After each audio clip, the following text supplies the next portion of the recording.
Are you looking to change careers? If so, this video is for you.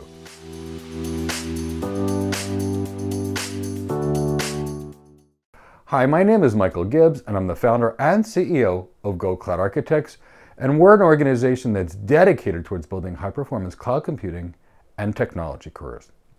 Personally, I've been working in technology for 25 years, and I've been helping others get their first tech job or get promoted in tech for 2 decades. And it's my favorite thing in the world when someone says, guess what, Mike? I got cloud hired. Today, we're going to talk about tech career transitions. And if you're coming from another industry and you desire to move into tech, this is a tech career transition.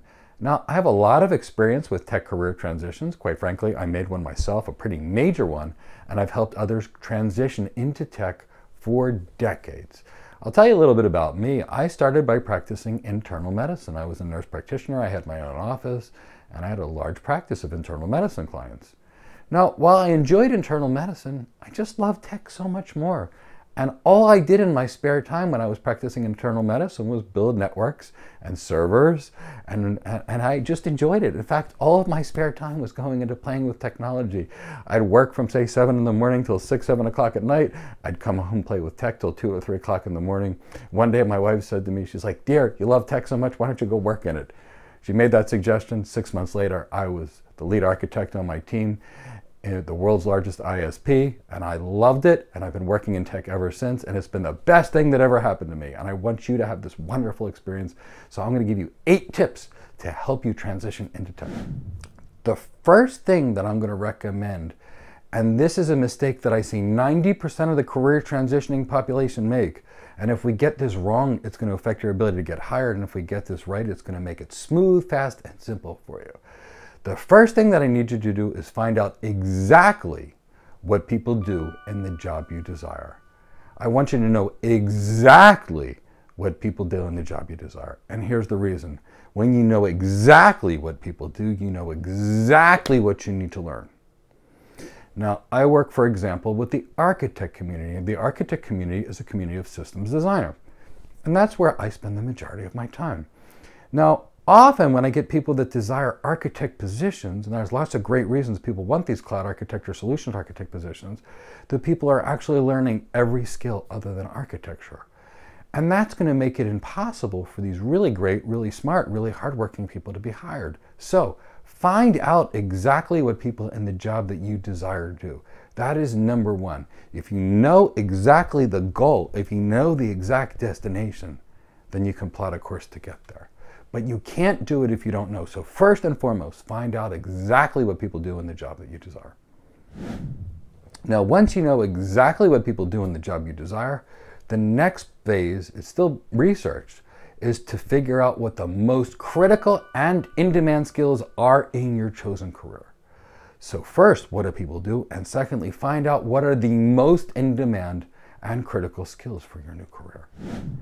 Now, here's what I want you to do next. Master the most in-demand and most critical skills. So first you need to know exactly what people do, then find out what's most important, and then master those most important things. See, when you're transitioning, you can't know everything about everything. But if you can shift your focus to what's most critically important and become great at those things, you're going to be better than the rest of the people that have experience anyway, because most people do a little bit of a lot of things and don't master anything. So I want you to master the most in-demand skills. So find out what people want, find the most critical skills, and then go master those skills. Now, as you're mastering those skills, you're competent, you're good. Now you've got a level of expertise in these skills. We have to do some other things to get you to transition career. Say you're a medical professional like me, but you've got the right skills, but people are still going to see me as just a medical professional. So if I want to be seen as a cloud architect or a network architect or an enterprise architect or any technology professional, I have to change the perception of me from Mike the internal medicine practitioner to Mike the cloud architect. So here's where I need you to put your thinking caps on. Put that cap on, and I want you to think about your old job. That's right, your old job. And then I want to think about how your old job really teaches you the skill for your new job. So I will give you a personal example. In healthcare, here's what happens. When I practice internal medicine as a nurse practitioner, physicians do the same thing. A patient comes in. Patient has a problem of the day. It's called a chief complaint. My throat hurts. So when a patient comes in and says their throat hurts, I meet the patient. The first thing I say is, how are you? Could you tell me what makes your throat better? Could you tell me what makes your throat worse? I ask some questions. Then, for example, I examine the patient's systems. I basically take a tongue depressor or flashlight, I look in the patient's throat, and I say, hey, it's red. And then I say, in my head, what could cause a red throat? And I typically say beta hemolytic strep group B, and I think prescribe amoxicillin 500 milligrams 4 times a day. I'm going to get out of medicine real fast. But what do I do as an architect? See, as a network architect, cloud architect, enterprise architect, what do I do? I meet with a client.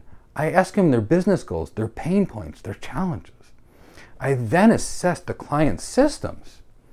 From there, I basically design an architecture. So really think about the similarities between these careers. Medicine, interview a patient. Architecture, interview a client. Medicine, examine the patient's systems. Architecture, examine the client's systems. Medicine, make a diagnosis. Architecture, generate a hypothesis. Medicine, write a prescription. Architect makes an architecture or a design. See, realistically speaking, it's the same job, and that's why I want you to go to your old job and think how much of your old job is really your new job, where the only thing that changed is the knowledge base of what you know. Now, I've got to tell you, when I worked in healthcare or management consulting or architecture work, I did the identical job. The only thing that changed is in management consulting, I'm working on business processes. And when I'm doing architecture work, I'm looking at the technology that can transform the business as well as modifying business processes. And when I'm doing medicine work, I look at the patient and I look at what they're telling me and what could be causing them to be sick and give them things to make them better. It's the same job. So be sure to explain to the hiring manager how your past experience is very critical, relevant experience for your new job. This is really important because we're going to have to show that you're experienced. Even if your experience is different, life is cumulative and your cumulative experience really matters. But it's really important that the hiring managers can see this. So you've got to get it in your head. You've got to get it crisp in your head. If it's not crisp in your head, you won't be able to sell this to someone else. Now, I want you to get good at practicing telling people how your old job is really your new job. So when I wanted to transition into tech and I was talking about this consultative process, I asked my wife and presented it to my wife. I presented it to my friends. I presented it to stuffed animals. I presented it, and presented it until people told me, yes, Mike, I see it. I understand it. I believe it. And you are correct because it's true. Take the experience of your old jobs to your new jobs, but make sure the message is that crisp. Now, I need you to go look at your resume. And again, I need you to rewrite your resume.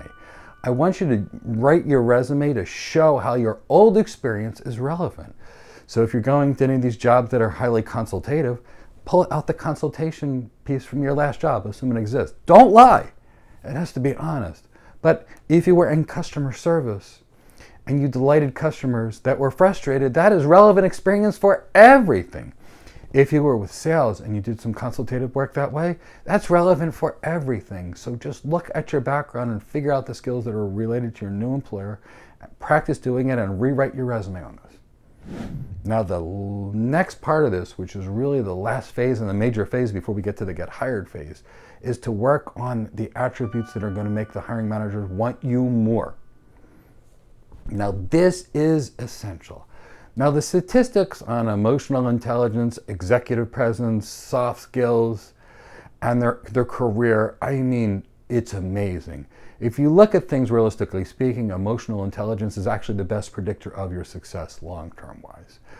And soft skills have a massive impact on salary, as does emotional intelligence, as does empathy, as does communication skills. But in your career transition, these things become critically important.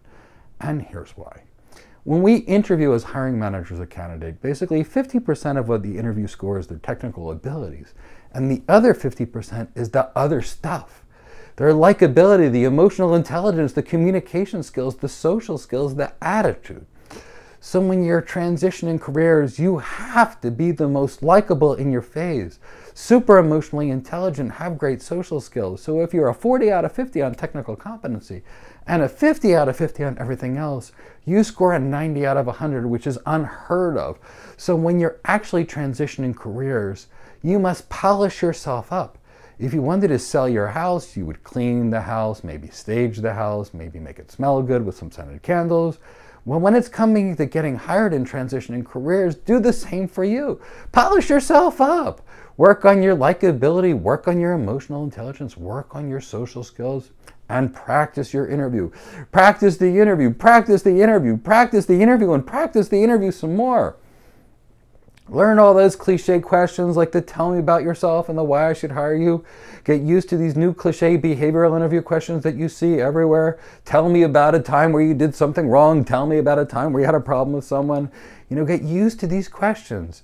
Master these questions. And master the communication of these questions and be great at them. So when you get in an interview, a lot of things are going to happen. So the last part is getting hired. Now, let's look at what we've actually done.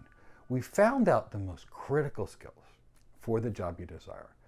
We've mastered the most critical skills for the job we've desired.